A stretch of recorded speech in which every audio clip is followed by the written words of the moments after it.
Hello everybody, it's Stephen here for the Idiot Quilter, and welcome to my weekly vlog for March the 22nd, 2022, episode number 159. So, what have I been up to? Well, let's get right into it, shall we?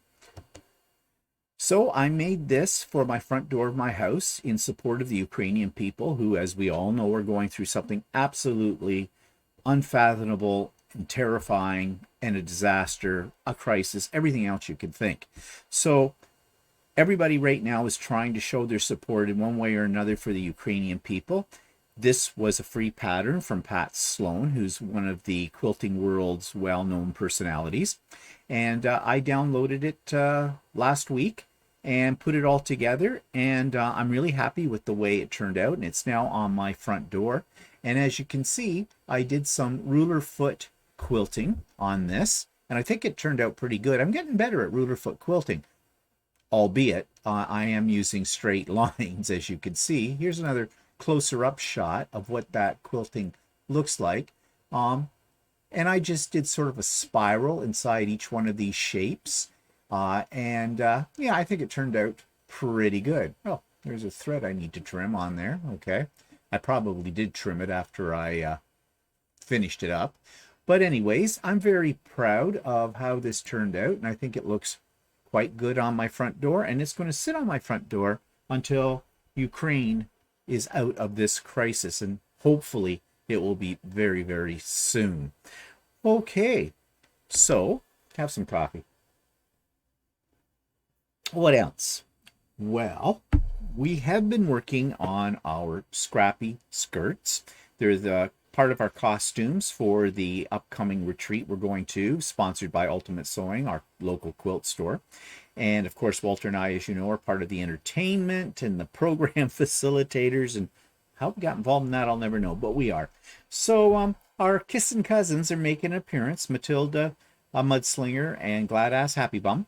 And of course, the girls always like to dress for the occasion. So I do have some pictures of what we've been working on. And when I say we, I mean Walter. I did the fabric for this, pretty much. Walter did some of it too, but he's the one who has put these skirts together. They still need to be hemmed, but he put in a very wide elastic waistband that, of course, you know, we're not getting any skinnier these days. So here we are. And actually, they're looking pretty good. They're going to look even better. They're very full skirts. They're a circle skirt. And somebody asked me the other day on Stephen and Walter Live whether or not Walter had a pattern for this. And I think he does. He found a free one on the internet, and it's just called a circle skirt. And I guess it's very simple to put together. You create 4 panels, and away you go. But he's also, we're going to have crinolines underneath this. So these are really quite full skirts. They remind me of a poodle skirt. Now he is working on tops. Those are not the tops we're going to be wearing. He is working on tops, and he showed that on Stephen and Walter Live last week. Don't I look cute? Black socks just make the whole outfit, don't they? But yeah, he's working on a top now. We bought some fabric for that, and they're coming along quite nicely. So when we get the whole outfit all together, then we'll be sure to feature it on here and show you what we're going to be looking like. And you've already seen I have fascinators to go with this, and we have some accessories and things too. And we have pink running shoes. That's what we'll be wearing on our feet, because we figured we better not try heels because we'll probably fall off them. Although we have both worn heels before and managed. But that's a story for another day. But anyways, so these are coming along quite nicely. And yeah, as I said, I'll show you the whole outfit when we get it all together. We have lots of accessories and things like that. Oh, and those pink running shoes I'm mentioning, they do light up. Well, they used to. I don't know if they'll take a charge anymore or not. We've had them for several years now, so we'll have to try that out. And if they do, bonus. If they don't, we're not worried about it. For what we're doing, it'll work. Okay, and I also bought something new. Of course I did. And what I bought new was the I'm just going to find my picture of it here. Just give me a second for this. I don't know if you've ever heard of these or not. I had not, but they're a very handy little device. Okay, where is the picture? Just bear with me for a minute, people. It's coming. Okay, they're called Spot on Dot. And what they are little magnifying glasses that stick to your ruler. And you know, if you've got to cut something that's 7/8 of an inch, it is sometimes very difficult, depending on the ruler you have, to see the markings and get things lined up accurately. So that's what these are for. They're not very expensive. You can see this is Amazon.ca, $20.04. That's where I got mine. And they are really convenient. They work really well. And there's so many other uses for them. Now, you will find the link to Amazon in the show notes, but you'll also find a link for a YouTube video that was created by the inventor of these lenses and how she uses them. And they do a lot of different things. So, you know, I think there's something that are good to have in your toolbox. Because if you're like me, you get a little older, your eyesight's not that great, and this just makes life a little easier. So you may want to check these out. Okay, so now I've already shown you the Ukrainian banner for my front door, and I talked a little bit about my ruler foot quilting, but I thought this week for a demo I would show you how I went about that. So I have created a little video here for you to see me doing a little bit of the ruler foot quilting. Now, this is the first time that I have ever done anything really with a camera on my sewing machine. And I discovered the other day, and I've had it for a while and didn't realize it, that I actually had a bracket that would hold my camera so I could get it in sort of into, you know, right close to the needle of my sewing machine. Now, this is the first time I've done one of these types of little video clips, so bear with me. I think if I play around with a little bit more, I can get even a better angle. But here's my little demonstration of how I did the ruler foot quilting on the Ukrainian banner. So what I thought I'd show you today is this banner that I'm working on in honor of the Ukrainian people and the struggle they're going through right now. And I'm going to show you how I'm going to quilt this. I've already done some on here, and I hope you can see it. I have the yellow star has already been done, and I used a yellow thread on this, so it doesn't show up all that well. So I switched over to a white thread for these blue blocks, and I'm doing ruler foot quilting. So you can see here that I have my ruler foot attached to my machine, and I'm using just a straight ruler, and this is one of Angela Walter's rulers called Slim. And I'm going to start working on these yellow star points up here, and I've decided instead of using the yellow thread, I'm just going to use white. Now I have yellow thread in my bobbin because on the back you can see I've used this same yellow, and I think it'll be fine there to have that come up yellow, but I want it to be a little bit bolder, a little more noticeable on here, so I am going to use the white thread. Now to start with this, I have my machine set up for ruler foot quilting, and I'm just going to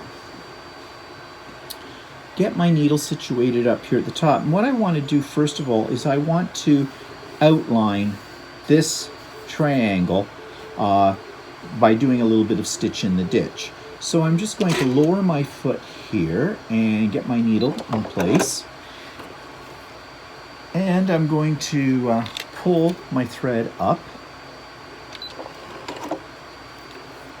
Pull up my bobbin thread. Get that out of my way.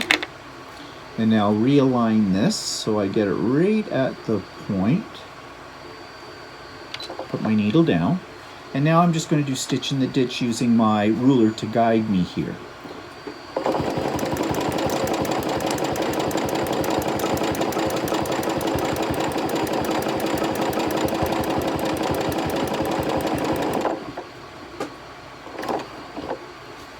Okay, and turn this around. This thread's out of my way.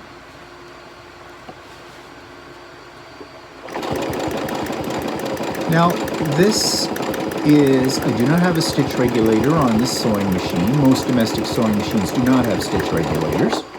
So basically I'm doing the controlling the size of my stitches by the speed in which I move the fabric, the banner.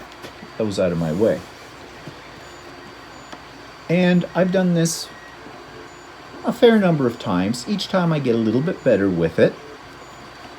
And I'm just lining up my ruler here.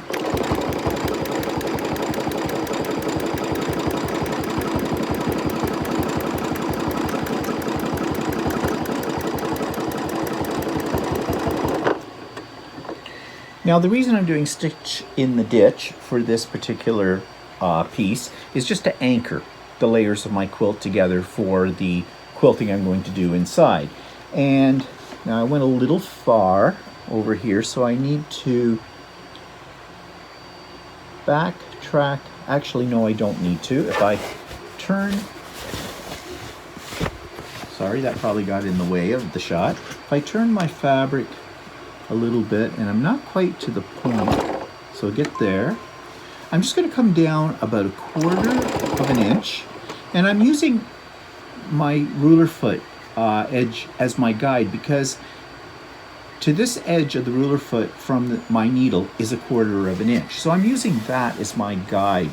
And I'm just going to do straight lines following the pattern of the triangle that's here, but I'm going to do it in sort of a spiral. And you'll see what I mean in a second here. So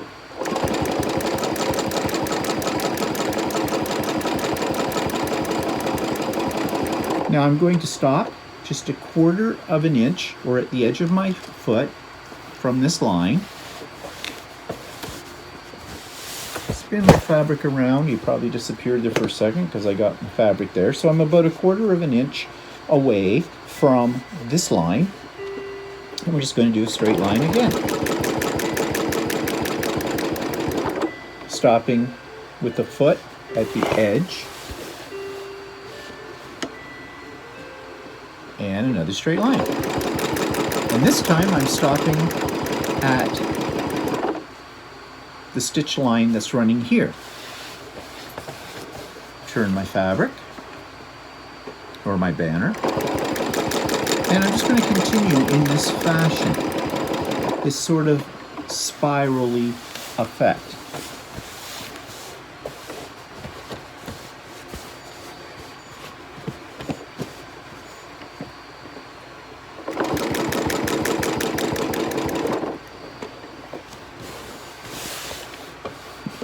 And I will continue in the same manner until I've pretty much filled up this little triangular piece.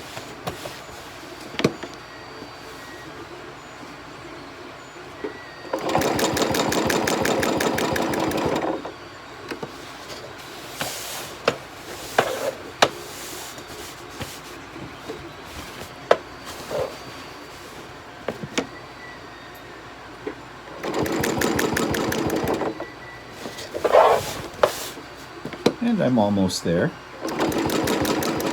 When you first start this, it's a little bit of a slow process as you get the feel for the speed of your machine, the way you're regulating it. Because as I said, the feed dogs are down, and I am regulating the stitch length by the speed in which I push the fabric through. And I'm just about finished in here. In fact, I think this will be the last one. It will be. So I'm going to tie it off.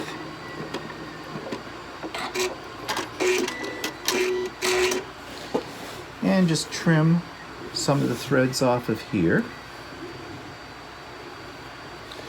And I will go to the back of this and trim off a couple of the little tails that are there from where I tied off my stitching. But let's take a little look at this, if I can get it into the camera shot.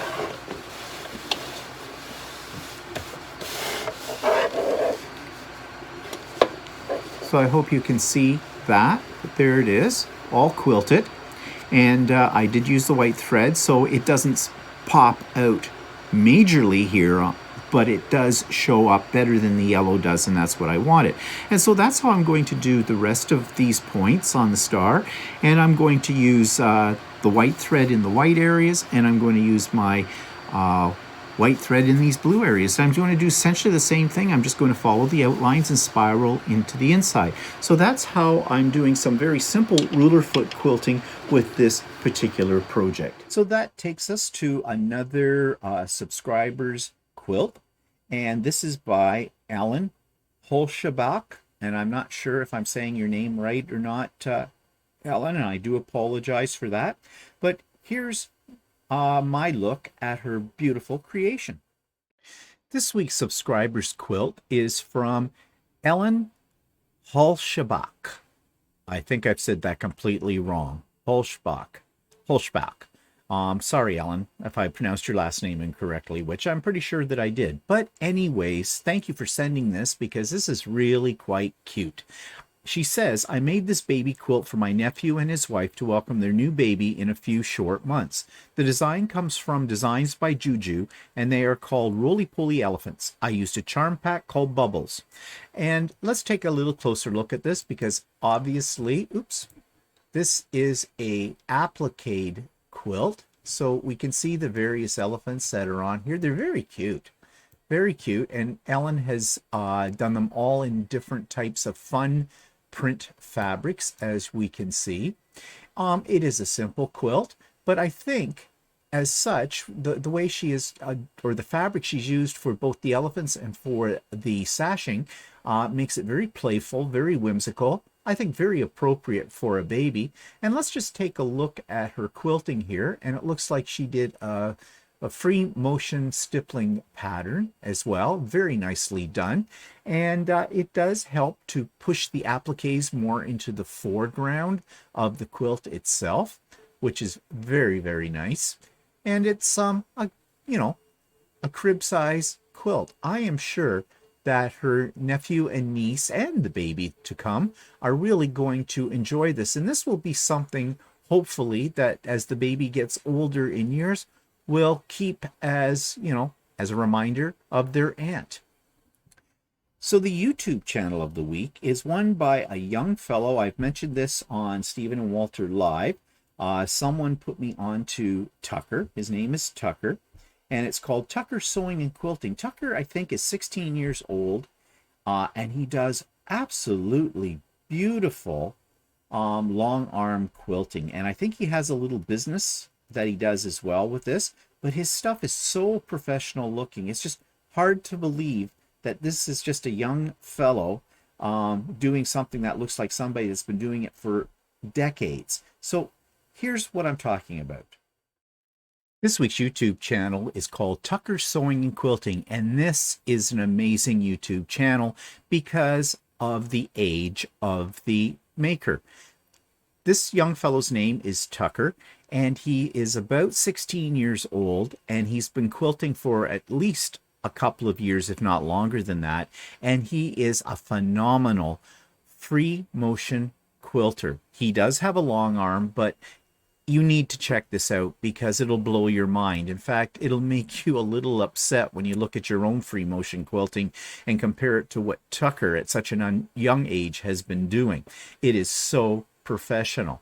And someone recommended this channel to me, and I am hoping that I may be able to interview Tucker. I have sent him a message, but at the time of this recording, I have not yet heard back from him because I think it would be a fascinating interview. But nevertheless, let's just take a look at what he has on the channel. Here's his front page, Quilting My New Banner, Sew and Chat. I haven't seen this one right here. I just realized Quilting My New Banner, because that is a one he just put up 11 hours ago. Long arm workday, background quilting, etc. Let's go into his playlist and see how these are organized. He doesn't have a playlist yet. He does have quite a few subscribers, which is great. I don't know how long he's had this channel up for. Actually, if we do a quickie little scan down here about what's all his videos, and 1 year ago, 2 years ago, so it looks like he's probably had his video up for about 2 years. And if you want to know more about him, he's got an intro to his channel where he talks a little bit about himself and about his quilting. I have this sneaky suspicion he may have inherited the long arm from his grandmother, because he mentions her many times in his videos as well. But they're just phenomenal. I strongly suggest that you start with, after the introduction, his long arm workday to get a sense of how he does his quilting, as you can see here. But it's just the young man can do feathers like there's no tomorrow. If you look here in this picture as well, you can see the detail. It's just inspiring, a little scary that he is that good at this, you know, and for those of us that have been quilting for a while, I'm sure we aspire to be as good as Tucker. But anyways, it is well worth checking out, and that's Tucker's Sewing and Quilting. I really wish I could long arm quilt like Tucker does. He's amazing. Now, I did send him a request, but I haven't heard back from him for an interview. I would love to do an interview with him. But I haven't heard anything back from him, so I don't know. Maybe he thinks it's weird that this old guy is approaching him for an interview. Sounds kind of pervy, doesn't it? It's not. Okay, I'm not. You know that. But anyways, we'll see. We'll see. Now maybe I'll send him another message and see if I can get an interview with him, because he's an interesting young fellow. Okay, so what's on my vision board? Well, this is actually one I'm going to start, or planning to start, when I get to the retreat at the tail end of next week. I have these project kits I've put all together for 3 different projects. Will I get 3 quilts done in 3 days' time? No, I will not. But why do I take 3 project kits? Because if I get bored with one project, I can start another one. So that's just how I roll. But this one is called Stars of Wonder, and well, I'm going to share that pattern with you now. So a pattern that I have on my vision board that I'm going to start very, very soon, in fact, I'm going to do it at the retreat I'm going to at the end of the month, is called Stars of Wonder, and this is a cozy quilt design. And as you can see here, I have their website up showing this particular quilt. This is not where I first saw the quilt, though. I saw it on Jordan Fabrics during one of their tutorials. And they did it out of a different color combination. And when I first saw this pattern with this color combination, and I think it's meant to be sort of a Christmassy quilt using these fabrics, I didn't really, it didn't really appeal to me. But then when I saw the fabrics that Jordan Fabrics was using in this quilt, it really piqued my interest. So I went to the Cozy Quilts website, cozyquilts.com, and I purchased the PDF version of this quilt, and it's all made using 2.5-inch strips, and that really appealed to me because I've got quite a few different jelly rolls that I think would work very well in this particular quilt. Now, the other thing I like about Cozy Quilts designs is I've done some of their patterns before, and they're always very easy to follow and very, very well written.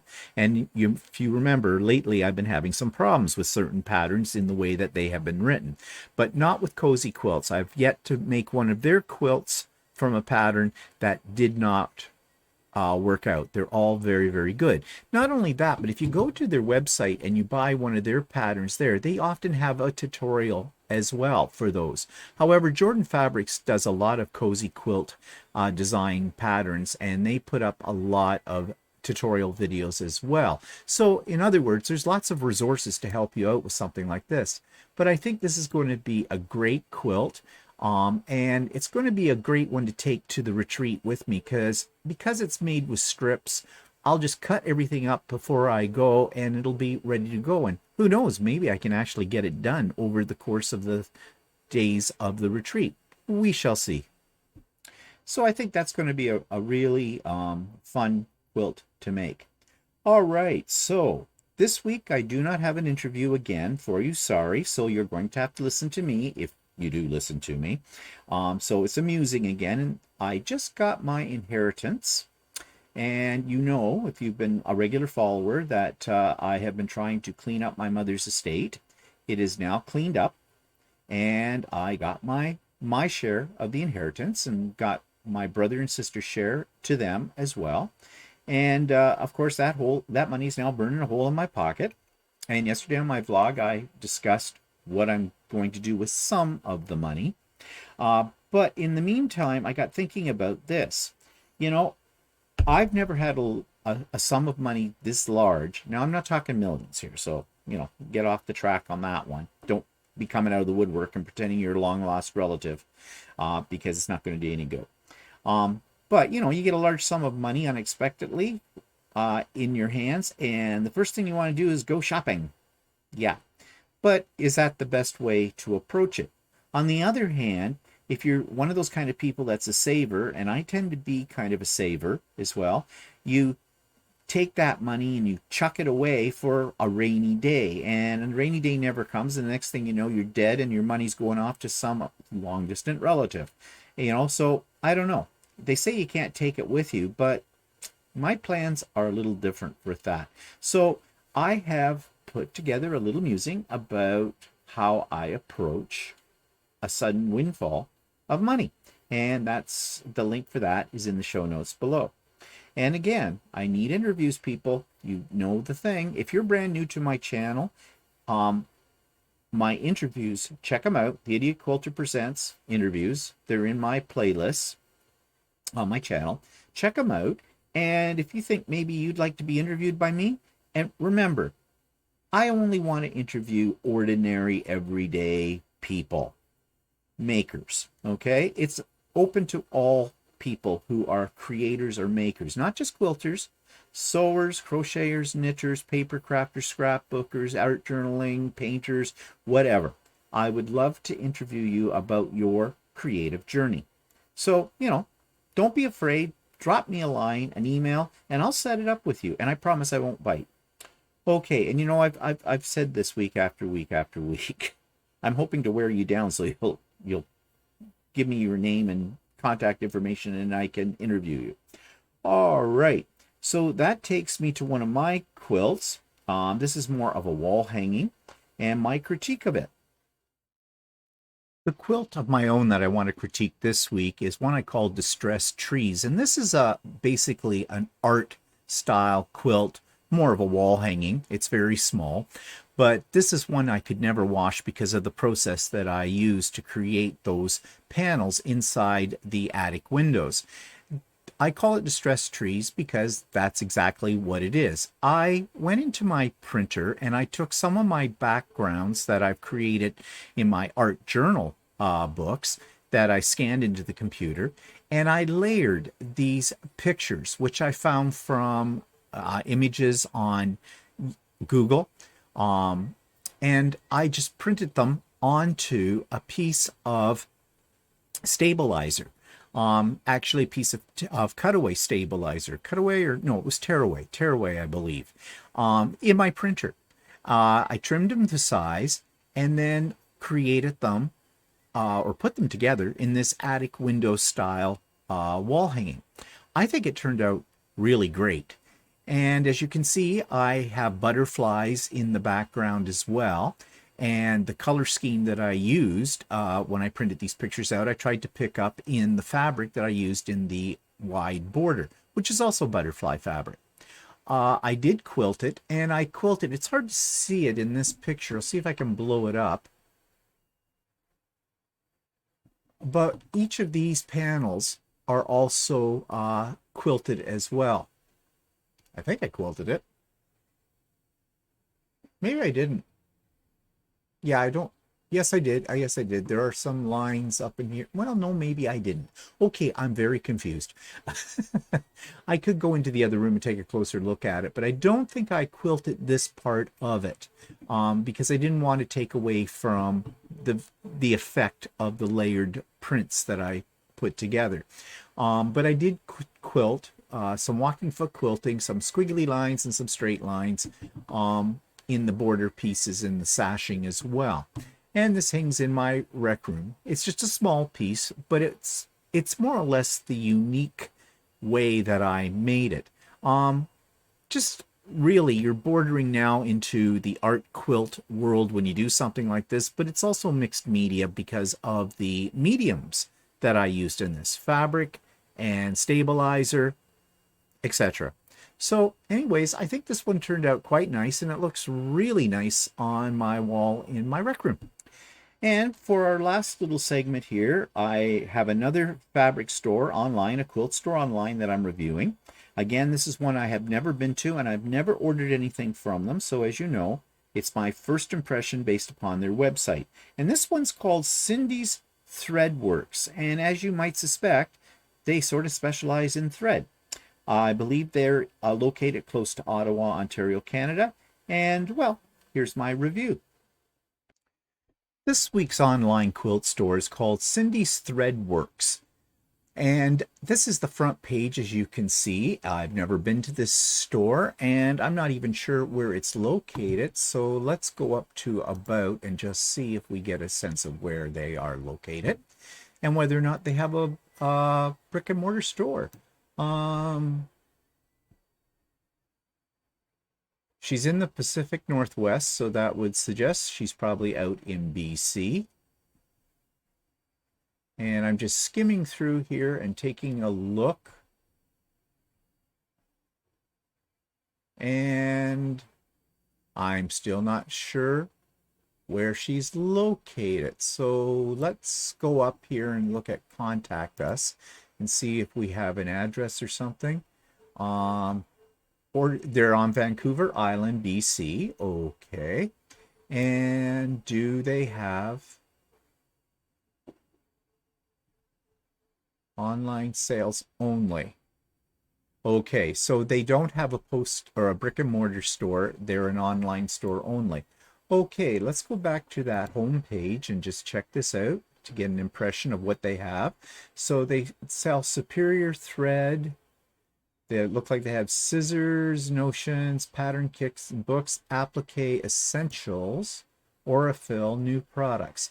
So I would say it looks to me that this store does not sell fabric. It's more in, oh, could be wrong.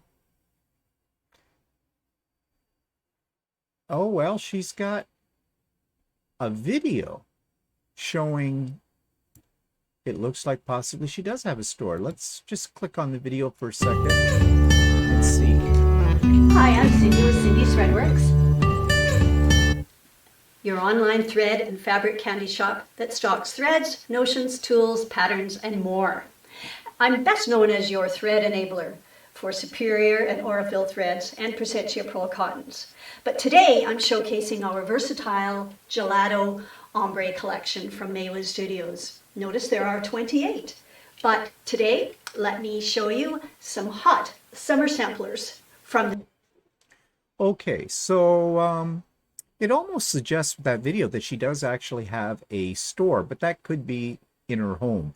And she does seem to focus on threads and applique. So let's just see, do we have, let's go to the shop and just check this out. She did mention some fabrics. So yeah, lots and lots of threads. Oh, here we go. Well, she has Gelato Ombres, which she mentioned in that video. Miscellaneous fabrics and pre-cuts, patterns, and more. Okay, it doesn't look like she's got a lot of fabric, but let's check this one out. She has a video, that's the same video.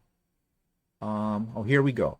So she shows these different ombre fabrics. They're pretty, very pretty. $18.99. I'm assuming that's a meter. And she does have them in jelly rolls as well, and fabric bundles, half meter fabric bundles. She lists by meters, so that's good. Lots of patterns using that line. So that looks like what she's really focused on is this ombre line of fabric. Oh, there's one for $16.99. Wonder why it's marked down. And let's just double check to see that it is by the meter, but I think it is. And yes, it is. So, okay. So really not a huge selection of fabric, although what she does have in that line appeals to me. But I don't know if I would go out of my way to order it from Vancouver Island in BC when I live in Ontario, because I think I can pretty much get that kind of fabric from my own local quilt store. What else does she have to offer here? Well, she has Aurifil threads and Superior threads, and she has pearl cotton as well, for those of you that are into hand embroidery, I think. So what does she sell Aurifil for? Looks like she has them in bundles, but does she sell them individually? Yes, she does. $16.99. And that's about $1 more than I pay at my local quilt store for Aurifil 50 weight cotton thread, but not out of the way. She does have quite a few different collections, though, in those threads as well. Ooh, Aurifil cotton floss, 270 set. Ooh, $1,400. 270 in the set, and they're small rolls. Yeah. Very tempting, isn't it? I mean, if you're into hand embroidery, I think is what that would be good for. Now, she does have a PDF Aurifil thread color chart, too. I think I have one of those. So what else does she have in her shop? Let's go back to that. So lots of thread, as we've already figured out. What about, she's got scissors, quick applique products. Her newest stuff, patterns and more. Quilter Select rulers. Lighting products. Interesting. Free motion combination books. Okay, let's check out patterns and more. Let's see what she's featuring here. She has some Laura Hine. Yeah, a lot of Laura Hine. I have one of her patterns. I've yet to do it. Some bags from By Annie. Embellishment kits. Stabilizer. Okay, so if you're into Laura Hine, this might be the place to go. Because she seems to have quite a selection of her patterns. Okay, so let's take a look at education here and see if she offers classes. Superior Thread reference guides. Threadworks articles. Cindy's Thread Talk 101 YouTube channel. Okay. Okay, it's education, but it's not really classes. It's just more information, really. So what's her shipping like? Okay. It's delivered by Canada Post. Take advantage of $15 off shipping. Spend $200. Apply code 200 upon checkout. Okay, so you get $15 off if you buy $200 or more. That's really not off the shipping price. Well, yeah, okay, fine. I don't find that is really attracting me. Then she's got, currently this option is not available. Special custom option number 2 is $5 for letter rate items that qualify for options like needles and patterns. Well, but that's not available, so why bother posting that? Possible delivery $10 prearranged. I don't understand. Possible delivery $10. Minimum $50 orders. Yeah, this is all over the place. Average packages range from $16 to $18 depending on destination. International shipping fees are $22.90 flat rate. Minimum order of $50. Okay, yeah. Shipping, not a deal. Not a deal. There. So, yeah, methods of payment, the whole bit. Okay, so the shipping is a little iffy for me. And, well, If you're into threads, if you're into Laura Hine patterns, if you're into that ombre fabric, this might be the site for you. It looks like she caters to people who applique and possibly hand embroider as well. So that's Cindy's Threadworks out on Vancouver Island, BC. So check it out for yourself. So that takes me to the end of this episode. And what's coming up? Well, not a heck of a lot. I'm working on some things for Easter. Now, Easter's not until about Easter Sunday, I think, is April 17th, so I've got a little time yet. But you know how time flies, right? I'm having my sister and her family all here for Easter dinner. Be the first time we've been together for that since COVID got started, so that'll be fun. And I'm making a few things to decorate the table with, and I'm just found yesterday an in the hoop table runner that looks really cool, and I've got some of the panels already done for that. I'm going to work on some more of those today, and it may be ready for me to show you next week on next week's episode. So, and I'm still getting things ready and together for the retreat. I'm really looking forward to that. That happens next, not this weekend coming, but the weekend after. So again, time is flying when you're having fun. So anyways, I hope you're having a good time. I hope you're having some fun. And we'll see you next week for another episode of The Idiot Quilter. Bye for now.